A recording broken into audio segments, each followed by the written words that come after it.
Atlantic 1/32 scale toy soldiers, keeping up with the theme from the last few videos, doing the early 70s 1/32 scale Atlantic toy soldiers.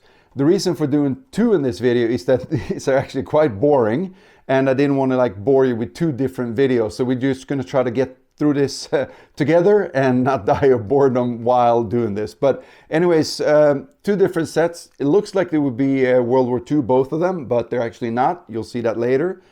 And there's 15 soldiers in these, and there's only 3 firing posts, and then one guy throwing a grenade, of course, but only 3 firing posts, which is not one of my favorites. I want a lot of firing posts. But also, if you want to see them up close and personal, at the end I'll always do this spinning around thing, as you know, so check that out if you want to. And other than that, let's see what's in these boxes. So let's see what we got here. One box says, of course, US Infantry, the other one says just Infantry. And looking at them, I think this, I mean, you could guess that this might be a US Marines, and this here should be maybe like US Infantry with the Garand and webbing that looks kind of like US Infantry webbing. But you'd be wrong, actually. This set here is actually Italian Cold War era soldiers inside. They did a few sets like this with the 2100 series. The Alpinistas and the Bersaglieri and some more are actually Cold War era. So it's kind of a bit weird, but we're getting used to that by now. I'm going to first have a look at, I guess, this set, and we'll have a look at the US Infantry right after. So yeah, for the figures, this is, I gotta say, this is so disappointing, these ones. But, you know, I like them still. But the helmet, it's crazy ugly. So poor casting, or I should say sculpting on these. And then the weapon they're using, it's hard to tell what it's actually supposed to be. I guess Sig Sauer and Beretta had some kind of partnership in the 60s that they broke up, late 60s, early 70s. So this could be a Beretta, but then it should have a carrying handle, or maybe it's just a Sig Sauer, or just a, you know, nondescript toy soldier weapon. Other than that, I think the poses are pretty okay.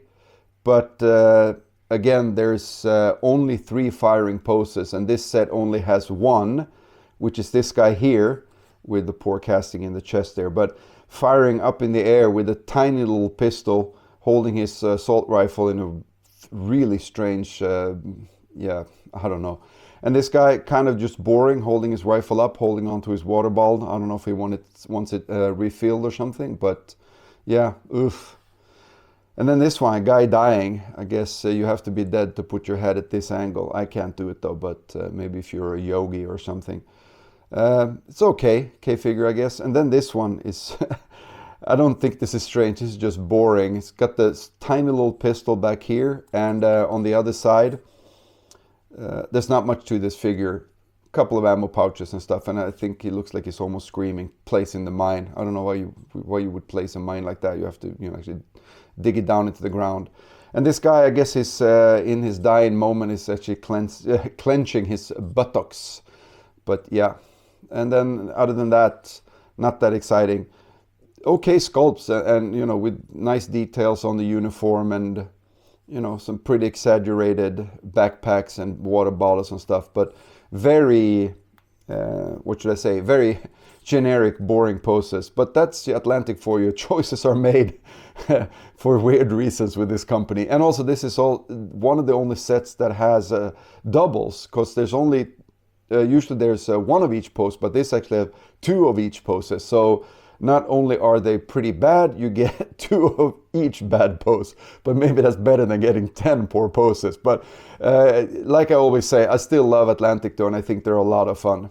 So when we get to the US troop, it's a lot better.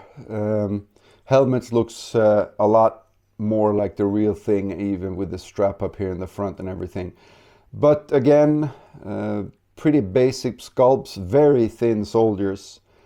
And there's only really 2 firing poses. One is the submachine gunner with what's supposed to be Thompson, I guess, firing. And there's also the bazooka. I'll show you guys in a minute. You have a grenade throwing soldier, which is always cool. Looks pretty natural, actually.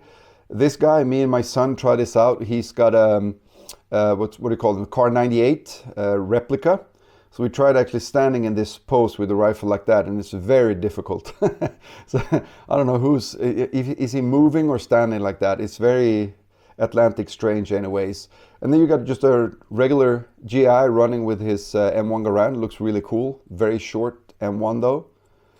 And of course the submachine gunner. You always need one of those in a toy set, right? Very strange place to put your magazine holders. Pouches, I should say, on the back. It's going to be very hard to reload. Other than that, really basic figures. Only one guy with a backpack. And otherwise, you know, nice and clean. Kneeling and prone soldiers in this set. Also a very strange way of sitting like this with only your toes in the ground. Maybe he needs to do some more stretching. I think his calf muscles are very short.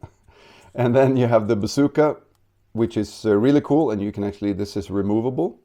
So I put it in with some sticky tack. Also one thing me and my son tried, you cannot put your arm in this position, getting the no gap in between up here, and also the hand is very strange. We tried it for quite a bit and we were laughing. It just doesn't work. The prone soldier with a submachine gun is kind of cool. Again, magazine pouches on the back. And then just a regular prone soldier, you know, that we see in a lot of toy soldier sets. Other side, just nice, clean. And the last one in this set, which is to a toy collector kind of fun. I guess if you get this as a kid, you'll be very disappointed. But that's this flag racing team. I think this is the Iwo Jima or something that Time Magazine or something did the setup for. And they did that photograph over when they saw some of the soldiers were raising the flag.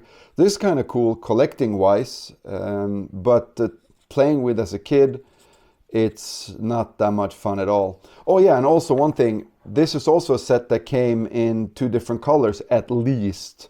So I have this actually in this really funky green color as well, which I guess is fine, but this is the real color you want for US troops, I think. Some kind of a toy soldier olive drab. So anyways, really 2 really cool sets, even though they're strange. And yeah, some more strange Atlantic stuff is coming up in the future. So stay tuned and I'll catch you guys later. Cheers.